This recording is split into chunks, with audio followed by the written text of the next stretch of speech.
Good morning, everyone. So today, I'm not going to talk about websites. I'm going to talk about the sales cycle. I've got 15 years in business development, and one of my favorite things, as you may know, if you've worked with me or have spoken to me at least, is the client journey and understanding the person that is actually purchasing your products. And I think there's some real scope to develop this, especially within this group, because each time I've had a one-to-one or some form of networking call with you, you've always walked away with some nuggets of advice or something that you've said at the end of it, which is like, oh, I've never even thought of it that way, or something along those lines. So I thought, well, I'll just give you a 10-minute insight into the way that your client will be thinking at certain points during their buying decision. So if it works, which it does, hopefully you can all see the screen. So the client's thoughts through their process. The first step is that they need to create a need, or they have a recognition for a purchase that they would like to make.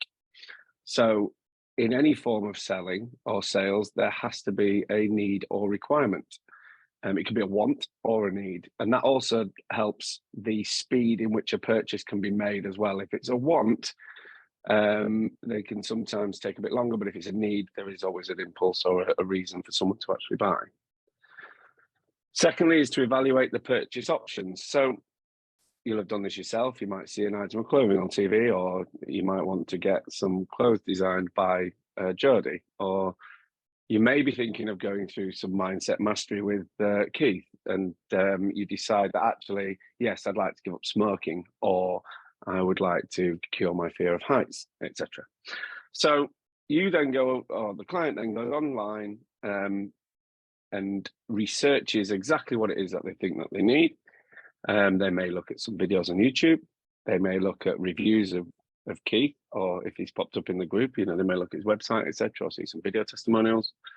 But also then as well, which is more prominent at the moment, is blogs. So blogs are now, through SEO, starting to appear higher than certain websites because of the way Google's algorithm works. So the content's rich and it's up to date and it's relevant to search terms or trends that are happening at the moment, then they will be found on Google as well. So then after the research, they then start resolving concerns about the purchase. So this is basically in their own mindset. This is them thinking, right, well, do I need this? I think the two phrases from Martin, the money expert, were, do I need it and can I afford it? Which basically is what they will be thinking at this point, which is, is it something I really need? And do I have the money to buy it? Or is there a way of me purchasing it? Does my business need it? Do I need it? That sort of thing. So they may speak to their partner, business partner, clients themselves to get some feedback, or maybe go into a forum that's relevant to said topic. My business partner is absolutely obsessed with going onto forums to look at certain things that relate to anything to do with websites. And he gets some real insight back and puts genuine questions out, and you get some real quality feedback. Once you've got all this information, you've gained your knowledge and understanding, you then make the purchase. Now, this isn't necessarily paying for it. This is just in their mind agreeing to go ahead with what it is that they've found, whether it is a service. It could be Annie with her health nutrition. It could be Phil with his financial planning. It basically could be anything that they've then decided to go ahead with and make an agreed purchase. Now, that is a step on its own, because they've gone from the is it what I want to actually it is what I want, and that is the definitive switch. Then they implement the purchase. So this is actually agreeing all of the terms and conditions that, they've said. This could be a client buying a website with us, for example. They've turned around and said, actually, yeah, do you know what? I've now decided that, yes, after all the questions I've asked, all of the information you've given me, I am willing to transact with you, and I will set up payment options. We can then discuss terms and conditions, and then everything's signed on the dotted line, and that is the actual purchase. Once you've made the purchase, or the client has made a purchase, they then go through a phase. You'll have done it yourself. And if you haven't handled all of the questions correctly at the beginning, or given all of the relevant information, and there's a slight doubt creeping into their mind, that will potentially produce buyer's remorse. And buyer's remorse then, like you may have done it yourself, is like, you might buy a pair of shoes and you think, oh, I really want this pair of shoes, but what, they were £100. Oh, I've seen them now for 40 quid, and I could actually have bought 2 pairs. Oh no, what am I going to do? And I feel really bad because I bought it from a special shop near me or whatever. And buyer's remorse is quite a poor place to be, especially in business. You do not want your client gaining buyer's remorse, because it can have a knock-on effect. First and foremost, they can terminate the service or the product that it is that they've received from you. But actually as well, that then can have a knock-on effect on the person that they speak to about that as well. So it is paramount that you have been clear and concise with everything that you've discussed with them, and that they are happy at every step of this process. Now, there is a buyer's process as well, but I don't want to give all my tricks away. You know, this is, yeah, and also I've only got 10 minutes. So you want your client to be happy. You want them to fully understand everything that they have bought. It could be the smallest thing, a pen from Jody, to the largest thing, you know, a house through Dave. So at the end of the day, they have to be clear at every single step of this process. Otherwise, it will come back and bite you in the backside. So this is the cycle in itself, and then it just repeats itself. You know, that's exactly what it is. It just goes around. And if you aren't clear at any of these steps, and the client hasn't got a full understanding at the same step that you're at with them, then you may lose the sale. And the chances are you potentially will. So we go into the call process now. So over the years, over the last 15 years, I've been in positions where we've had to do a 1 call process or a 2 call process. Personally, I feel a 2 call process works better than a singular call process. However, in certain circumstances, you aren't able to deliver a 2 call process. And by that, I mean, you know, you have your intro call with your information gathering, all that sort of stuff. And then you go back for a 2nd call to discuss with them fully exactly what it is, the service or product you're providing. So tricks to doing a singular call: make sure you extract all of the information, needs, concerns, worries, anything like that from the client. Note it all down, make sure you've got some real structured information from them. And then before you start discussing anything you can provide, or the service or the product you want to provide, you repeat it back to them and ensure that you've covered all bases. This will limit your objections. Streamline the information that you give back to the client once you've got past that phase. Make it succinct, make it smooth, understand your product in a way, or a service in a way that that client can absorb that information quickly and understand it clearly. No jargon, no keywords, nothing like that. Make sure that it's as simple and succinct as to understand, and the client will digest it. And then know your own pricing and service model and everything about it, and any questions that you feel they may ask, make sure you are 100% knowledgeable, because it's a 1 call. You aren't really going back to then, you know, if you then say, oh, it's something I don't know, and you're with a client and they're at their hottest point because this is the point where they're deciding to go ahead with you, then you could lose the heat and the sale due to the fact that you may need to go and revert and look at some information. One thing we used to do when we were doing a singular call would be to ask them to go make a cup of tea while you sit down and evaluate something for 20 minutes or so while you're there. You know, there's no harm in that. If it's something that this client wants, you are giving them the best service and opportunity that they can have, because you're willing to take some time out just to make sure what it is you've got for them is the right support or product or service. So make sure you understand all of that. Now, with the 2 call process, this becomes a lot easier, in my opinion. It is the same format as the 1st call. You gather all of the information on the 1st call. You gather all of the content, all of the requirement, their needs, their wants, their, you know, financial, whatever it is that is required with the service or product you're offering. You get all of their wants out of it. You don't push any products or services on them. You don't discuss anything with them about really until the end, of maybe a bit of a summary.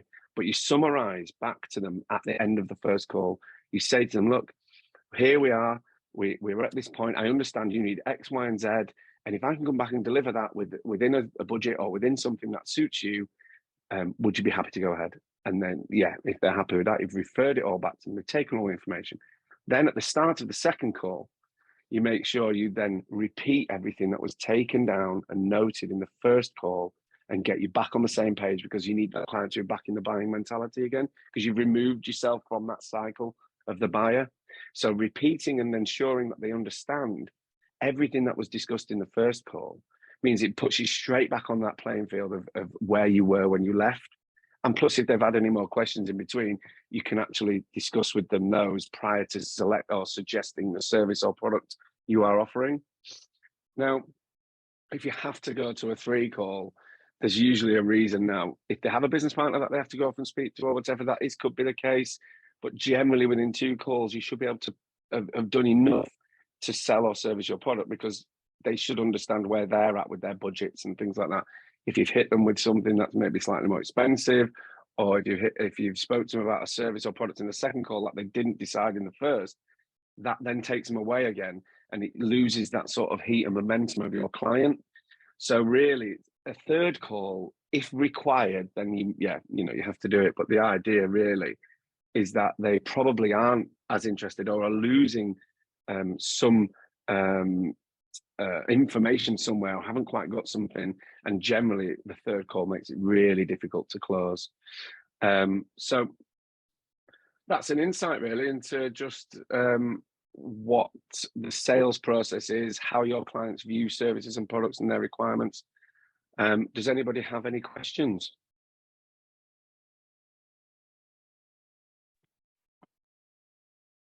Hi, Dave. It's Gordon. I thought that was really good, mate. Thanks. Nice, clear, succinct, and it just brings out that whole thing about communication. Keep talking. And I agree with you. If you have to go to a 3rd call, don't. It's not worth your which at the end of the day, it's a business. You're not in this for a chat. And if they really need to go to a 3rd meeting before they can make a decision, they're probably not in, unless they've got a formal buying process that might have several stages to it. You shouldn't need to go to a 3rd sales call, because there are, I'm sure you've done it as well. You're in a sales meeting, you're having the conversation, and you realise that there's no way on God's earth they're ever going to buy the product you're trying to sell. Yeah, totally. And it's then how quickly can you get out and get on to the next option? Yeah, because they feel bad because you've made effort, and I totally get that. But like you say, you're providing them a service, and if they don't see the value in that, in those, once you've got the information, that's the important bit. Like I've had 3 or 4 calls with clients before just to gain information, and then done my 2 call strategy. Yes. So once you've had your information gathered and you've got everything together, and that might take 2 or 3 visits, 2 or 3 Zooms, 2 or 3, phone calls. But once you've got that, that's the bit, that's their need, that's their requirement, that's them on their buying journey, because they've established the need at that point, and you're informed enough to give them the answer. Yeah. I think it's pretty that is a bit too black and white, the 3rd call and everything. I'm the biggest buyer so far, even with 4Net or even with my own businesses and stuff like that.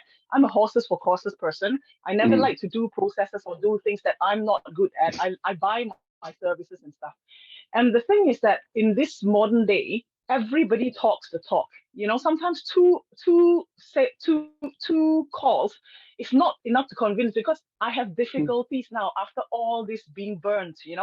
I have difficulties trying to suss out, because I'm maybe I wear my heart on my sleeve or something. As a customer, you hear everybody talks about how do you differentiate, and then and from a client's point of view, even in 4, and people talk about they don't buy the work, they buy people. They buy people. But that's what actually that I'm most scared of. I like people. Everybody is like, they're all so nice.